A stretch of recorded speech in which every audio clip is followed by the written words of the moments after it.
సంవత్సరం పాటు ఈ అర్పిత చనిపోయిందన్న నిజం ఏ ఒక్కరికి తెలియకుండా అర్పితలా ఉండగలవా? నేను నీకు మాటిస్తున్నాను.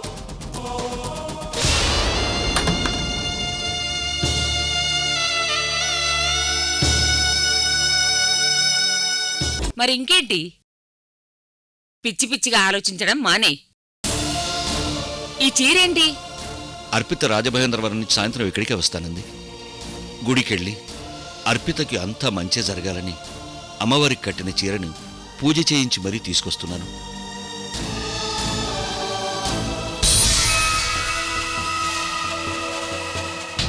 ఏం జరిగింది? ఏం లేదులేవే. ఏంటోరా, రాత్రి నుంచి నిద్రలోనూ మెలకువలోనూ అర్పిత అర్పిత అంటూ కలవరిస్తూనే ఉన్నావు. మీ తండ్రి కూతుర్ల బంధాన్ని ఎవ్వరూ విడదీయలేరు. నాన్నగారు, మీకు ముగ్గురు కూతుళ్ళు. అర్పిత ఒక్కతే మీ కూతురైనట్టు దాని క్షేమం కోసమే పూజలు, పునస్కారాలు, అమ్మవారి చీరలు మాకు తేవాలి కదా. మీ ప్రేమను ముగ్గురికి పంచకుండా దాని ఒక్కదాని మీదే ప్రేమ చూపించడం మాకు చాలా బాధగా ఉంది. నిజమే, నాకున్నది ముగ్గురు కూతుళ్ళు. కాని ఇన్నాళ్ళు అర్పితకి ప్రేమను పంచకుండా మీకు మాత్రమే పంచాను. అది మీకు గుర్తుండాలి కదా. అది మీకు అర్థం కాదు. పెద్దమ్మ ఇవ్వు.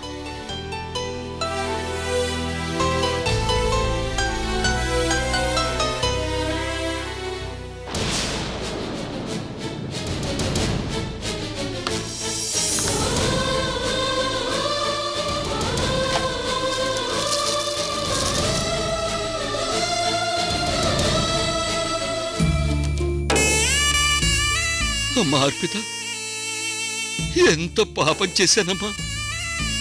నువ్వు బతికుండగానే నీ ఫోటోకు దండ వేసి నిన్ను చంపుకున్నాను.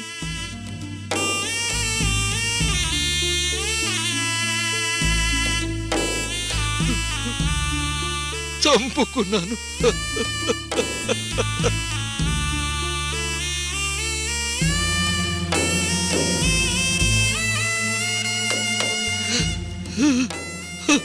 నన్ను క్షమించమ్మా. ఈ నాన్నను క్షమించు తల్లి. ఏమైనా నువ్వు నిండు నూరెళ్ళు సుఖంగా సంతోషంగా ఉండాలి. సంతోషంగా ఉండాలి.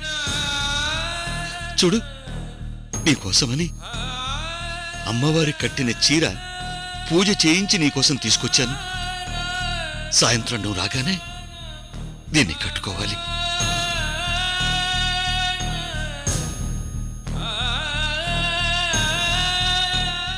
ఇక మీదట నీకంతా అంతా మంచి జరగాలి, మంచి జరగాలి.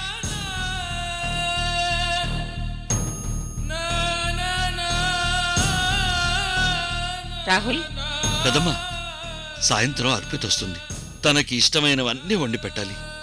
అలాగేరా, నాకా మాత్రం తెలీదు.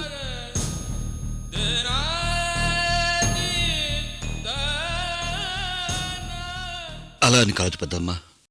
తన జాతకం ఏంటో గాని చిన్నప్పటినుంచి పుట్టింట్లో నా ద్వేషం వల్ల కష్టాలు పడింది.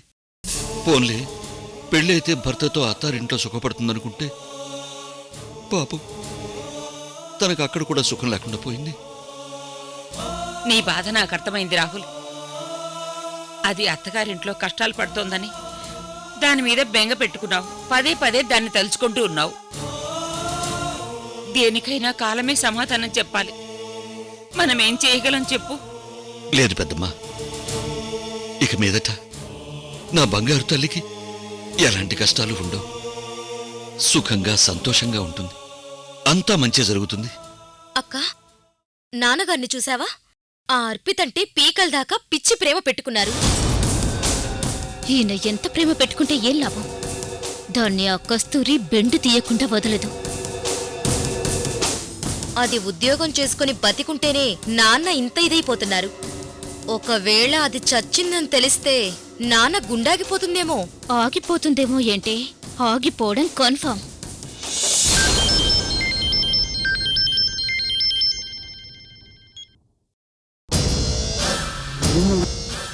హలో గుడ్ వెరీ గుడ్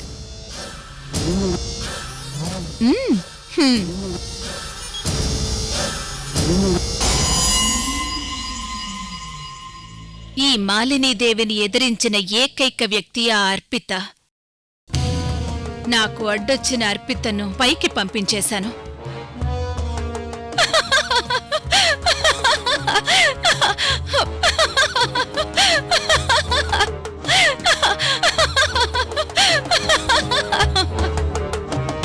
నాతో పెట్టుకుని పాపం ప్రాణాలు పోగొట్టుకుంది. నన్ను మట్టి కరిపించిన అర్పిత మట్టిలో కలిసిపోయింది. ఈ విషయాన్ని, ఈ ఆనందాన్ని, ఈ సంతోషాన్ని కస్తూరితో షేర్ చేసుకోవాలి. కానీ అర్పితను నేను చంపానన్న విషయం మాత్రం ఎవ్వరికీ తెలియనివ్వను.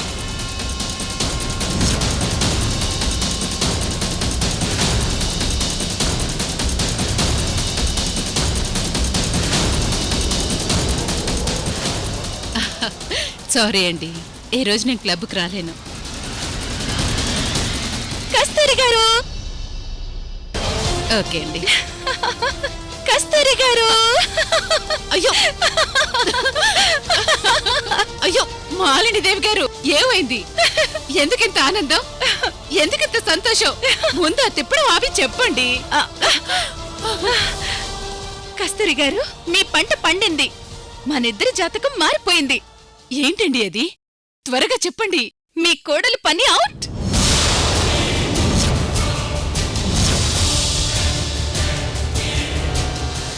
నాకు మీరు చెప్పేది అర్థం కావడం లేదు.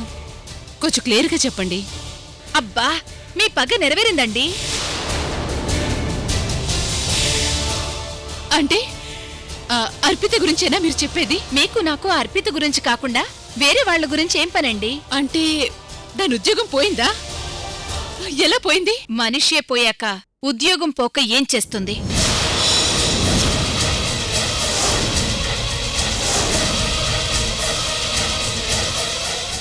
మనిషి పోవడం ఏంటండి? అది అది ఉద్యోగం పోయింది అంటున్నాను. నిజంగా మీరు చెప్పేది నిజమా? మనం ఈ రాత్రికి ఫుల్గా పార్టీ చేసుకోవాలి. నేను చెప్పేది అక్షరాల నిజం. ఎలా పోయింది? అది ఉద్యోగం పని మీదే రాజమహేంద్రవరం వెళ్ళిందిగా. ఎలాగోలా పోయింది. అవన్నీ మీకెందుకండి? మొత్తానికి మీ కోరిక నెరవేరిందిగా. అబ్బా, ఎంత మంచి వార్త చెప్పారండి. నాకిప్పుడు ఫుల్ హ్యాపీగా ఉంది. ఇక దాన్ని ఫుల్లుగా ఆడుకుంటాను.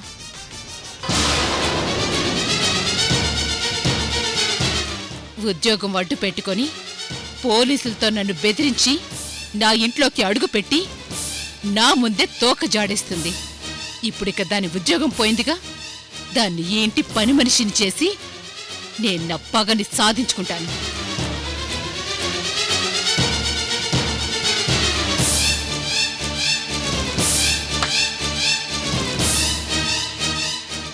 ఏంటి కస్తూరి నువ్వు అనేది?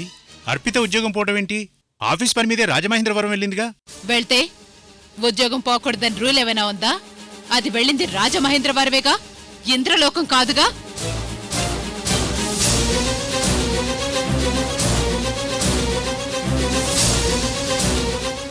దాన్ని నిజంగానే ఇంద్రలోకం పంపించేశానే వెర్రిదానా.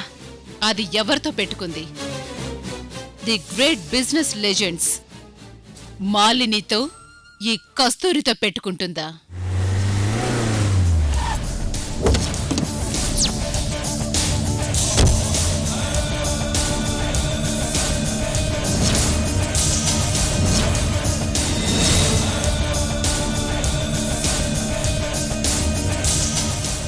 అర్పిత, నీ కోరిక ప్రకారం నేను మీ అత్తగారింటికొచ్చాను. నాలాగే ఉన్న నిన్ను చూడాలని నేను యుఎస్ నుండి వస్తే నీలాగా ఇప్పుడు నేను నటించాల్సి వస్తుంది. నీకిచ్చిన మాట ప్రకారం నీ కోరిక నెరవేరుస్తాను.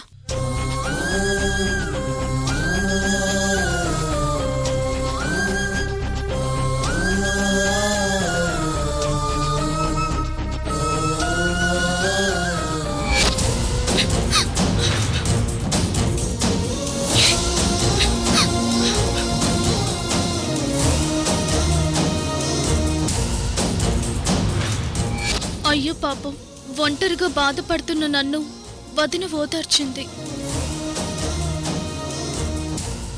ఇంత మంచి మనసున్న వదినకు నిజంగా ఉద్యోగం పోవడం సో సాడ్. ఏ ఆశ, ఉద్యోగం పోయిందిగా, అదెక్కడుందో ఫోన్ చేయవే. అది ఎక్కడున్నా అర్జెంటుగా ఇంటికి రమ్మని చెప్పు. అది ఈ లోకంలో లేదుగా, మీరు రమ్మంటే ఎలా వస్తుంది?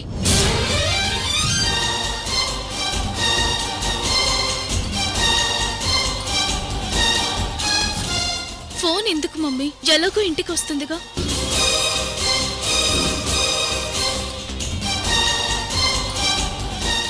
నేను చేయమన్నాను, చెయ్యి. సరే మమ్మీ.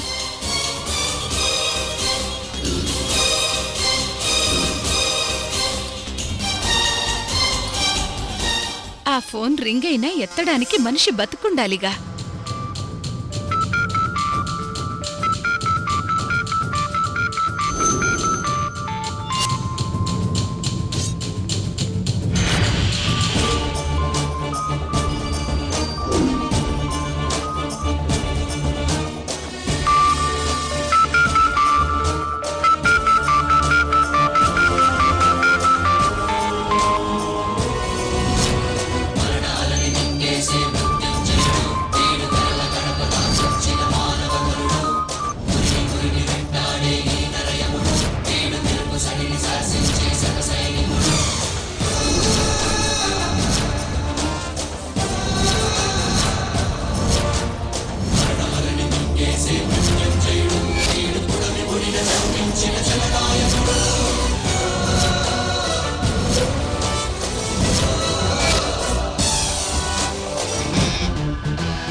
రా అమ్మా, రా. నీకోసమే ఎదురుచూస్తున్నాను. ఇన్నాళ్ళు నువ్వు పెద్ద ఆఫీసర్వని బిర్రబీగావు. పోలీసులతో నన్ను బ్లాక్మెయిల్ చేసి నాకు ఇష్టం లేకుండా నా ఇంట్లో అడుగుపెట్టావు. ఇప్పుడు నీకున్న ఉద్యోగం ఊడింది. ఇక ఈ కస్తూరి ముందు నీ ఆటలు సాగవు.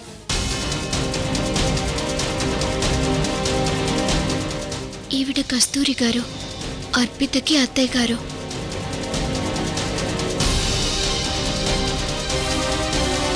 ఈయన రామారావు గారు, అర్పితకి మావయ్య గారు. ఈవిడే ఆశ, అర్పిత ఆడబిడ్డ.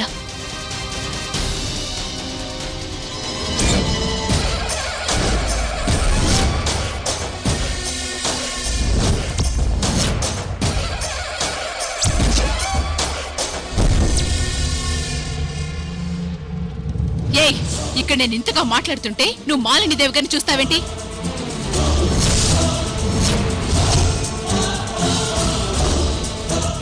ఓహో, ఈవిడేనా మాలినీదేవి? అర్పిత మీద పగపట్టింది ఈవిడేనా? ఈవిడ సంగతి తర్వాత ఆలోచిద్దాం. ముందు నేను ఇంట్లో వాళ్లతో మమేకమవ్వాలి. ఎవ్వరికి అనుమానం రాకుండా సెటిల్ అవ్వాలి.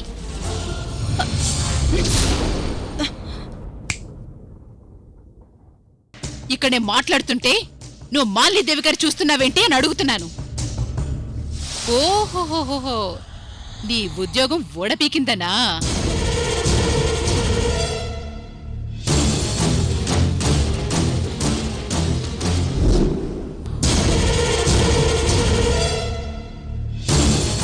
మాలిని గారు, ఏంటి అలా వెళ్ళిపోతున్నారు? నేను తర్వాత కలుస్తాను. ఏంటి నీ ఉద్యోగం ఓడపీకిందని మాలినిదేవిని నీ చూపులతో భయపెట్టావా? అత్తయ్య గారు, నేనసలు ఆవిడనేమీ అనలేదు. అయినా ఆవిడ నా ఉద్యోగం ఓడిపీకిందని మీకెవరు చెప్పారు?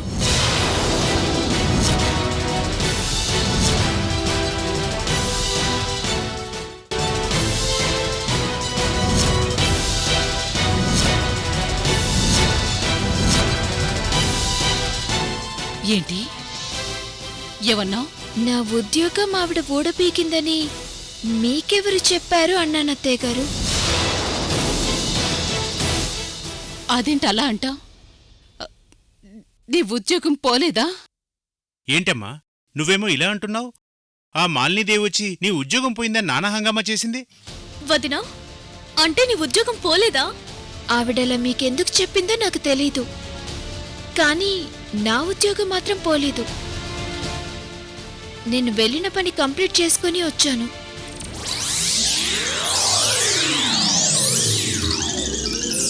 కస్తూరి, అత్తయ్య గారు, ఆశ వాటర్ తీసుకురా. అత్తయ్య గారు, ఏమైంది? కస్తూరి, కస్తూరి, తొందరగా తీసుకురా. ఇదిగోండి.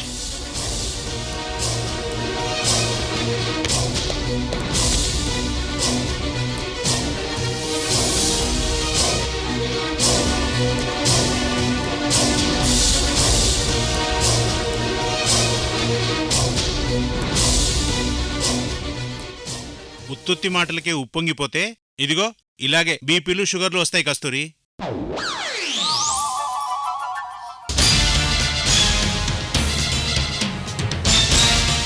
అదేంటి, ఆ మాలినీదేవికి ఏమైనా మెంటలా? ఏమీ కాకుండా ఎందుకు అలా చెప్తుంది?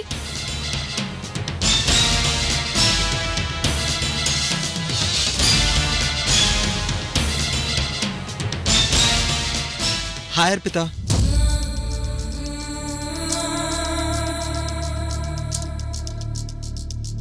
పాల్గొన్.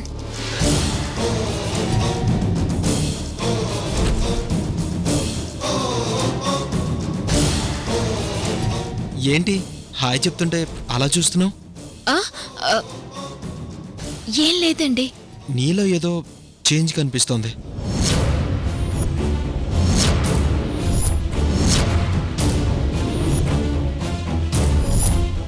ఏం చేంజ్ కనిపిస్తుంది? రాజమహేంద్రవరం నుంచి ఎప్పుడొచ్చావు? ఇప్పుడే వచ్చాను. అవును, ఏంటి అలా ఉన్నావు? ఏమైంది? ఏం లేదు, కాస్త టైర్డ్ అయ్యాను. నేను కాసేపు రెస్ట్ తీసుకుంటాను.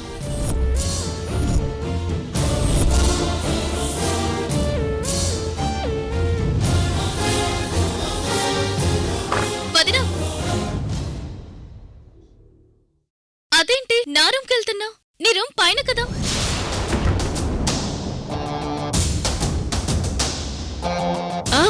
నా రూమ్ పైనే, కానీ నాకు కొంచెం కళ్ళు తిరుగుతున్నాయి. పైకెక్కలేను. కాసేపు నీ రూమ్లో రెస్ట్ తీసుకుంటాను.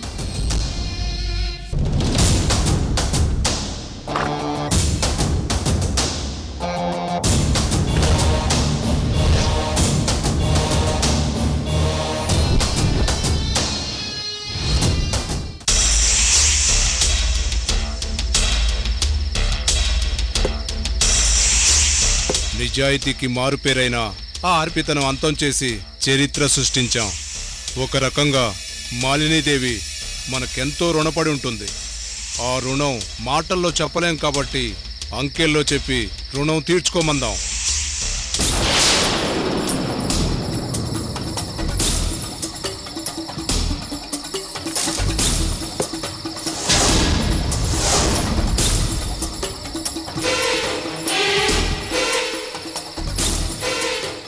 మాలినీదేవి గారు వచ్చారా? మేడం,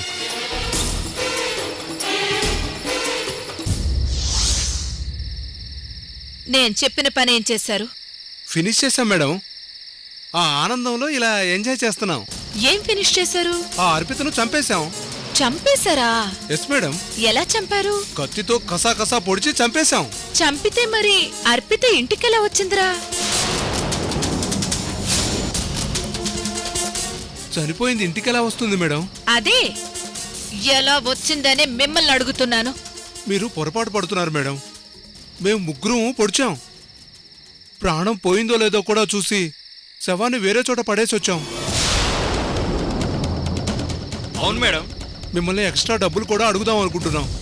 ఇంతలో మీరే వచ్చారు. మీరు చెప్పిన పని చేసినందుకు మీరు హ్యాపీనా మేడం? నేనిక్కడికి ఎందుకొచ్చానో తెలుసా? మాకు ఎక్స్ట్రా పేమెంట్ ఇవ్వడానికి వచ్చుంటారు మేడం. అవునవును, కరెక్ట్గా ఊహించారు. డబ్బులతో పాటు మీ ఆశీర్వాదం కూడా ఇవ్వండి మేడం. మీ ఆశీర్వాదం ఉంటే మేము స్వర్గానికి వెళ్తాం. మమ్మల్ని ఆశీర్వదించండి మేడం.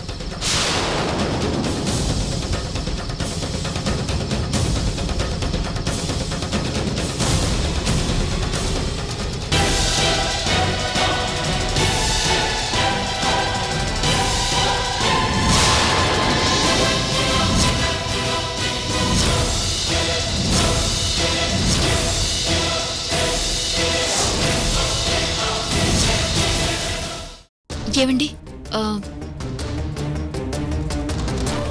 ఇక్కడ సైన్ చేయండి. ఏంటిది? మీరొక 1 year పాటు లాంగ్ లీవ్ పెడుతున్నట్టు లెటర్.